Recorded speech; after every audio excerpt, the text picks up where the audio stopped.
focus on what's in front of you, focus on what you need to do. Ask yourself, what could I have done better? Where did I fall short? Who do I want to be? Was I being that person? I've written now 12 books about Stoic philosophy. I've been lucky enough to talk about it to everyone from the NBA to the NFL, special forces, sitting US senators, about how you operate in the world, how you get the best from yourself. The great General Mattis, very influenced by Stoic philosophy, says, figure out your flat ass rules and stick to them. Talking about rules for life. What do you live by? What are your standards?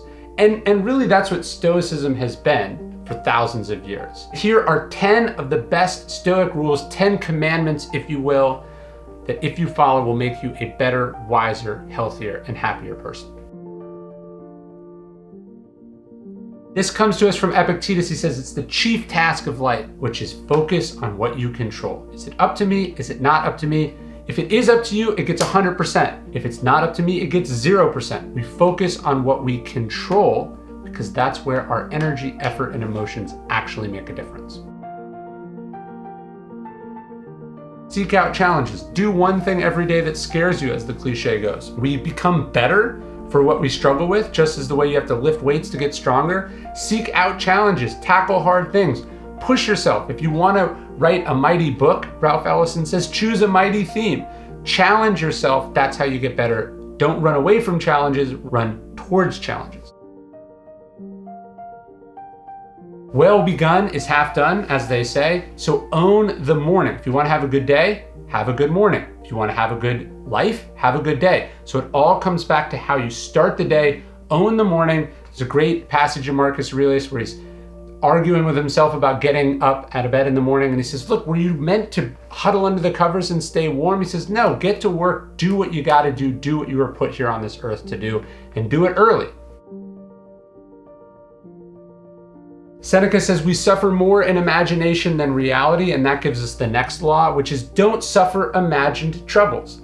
The stuff that you're worried about, it'll happen or it won't. Worrying doesn't affect it, right? So Seneca says don't feel more than you have to. Deal with that when it comes. For now, focus on what's in front of you, focus on what you need to do. Don't add to your suffering by anticipating it, by suffering in advance. That's only adding cumulatively up to more suffering.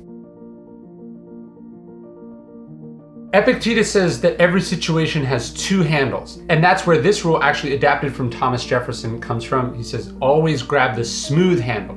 Epictetus says one of the handles will hold weight, the other won't. What handle are you going to grab in this situation? The one that empowers you or disempowers you? The one that makes you angry or gives you something to focus on and change, right? So every situation has two handles.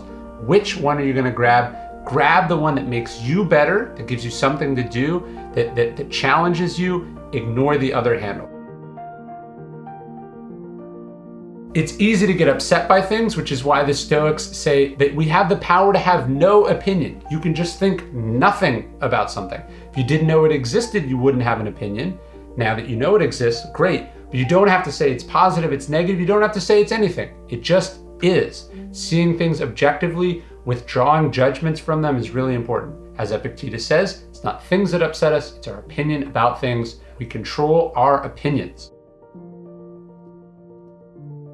Seneca's rule was put the day up for review. Ask yourself, what could I have done better? Where did I fall short? Who do I want to be? Was I being that person? So every day the law is put your day up for review, evaluate yourself, interrogate yourself. That's how you get better.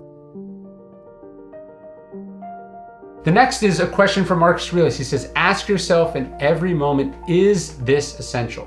Because the truth is, most of what we do, most of what we spend time on, most of the things that other people do and spend time on are not essential. And he says when you eliminate what's inessential, you get the double benefit of doing the essential things better. Do I need to do it? Yes or no? And if I do need to do it, then because it is essential, I'm going to give it everything I have.